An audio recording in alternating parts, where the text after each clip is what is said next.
The other team I do want to hit on, we got to hit on the Jazz, man.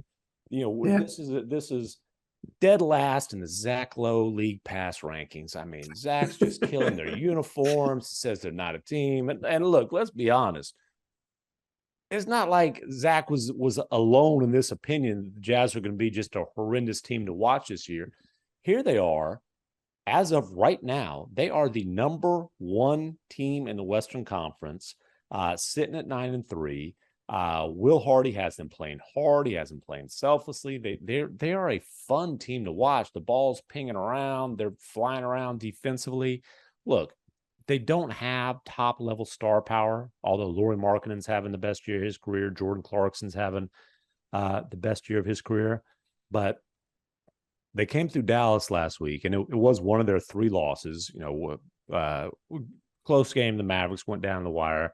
One of their three losses. But I'm talking to Conley after the game, and he did say, he said, if they want to lose, they're going to have to trade me too. He laughed, but the only starter last season who wasn't traded, and we'll see what happens there.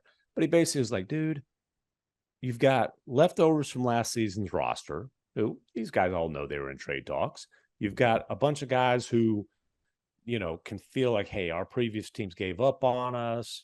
We were traded. We were kind of like the undercards in these trades. Just a lot of guys who have a lot to prove. In Conley's case, he feels like, hey, man, I stunk it up last year in that playoff series against the Mavericks. Like, I've got to come back strong from that and prove that I'm still a guy who can play in the league. And then Will Hardy, who, by the way, is 3 months younger than Mike Conley.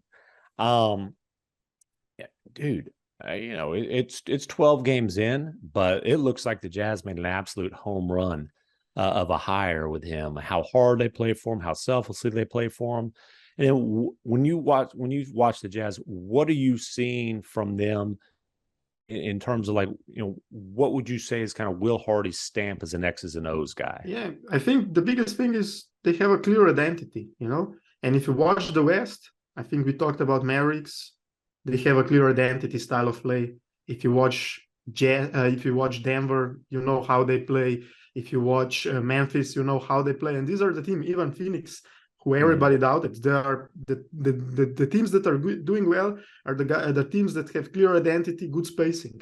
If you watch then the Lakers, the Clippers, I think these are the guys. We talked about Pelicans, that they struggle a little bit with the best possible identity, lineup, spacing on the floor. Even Brooklyn, when we watched last night. So with the Jazz, I think Hardy's input is they play this 5-out system. A lot of the time they would play with three guards who can all drive. You mentioned Clarkson. There is Sexton. There is Colin Sexton. He's got a lot to prove coming off that injury. There is Conley. So you have already four guys who can drive. THT, so Horton Tucker, he can also drive and attack. And then they pair them with two shooting bigs in Kelly Olynyk and Lauri Markkanen. And it's very difficult to defend.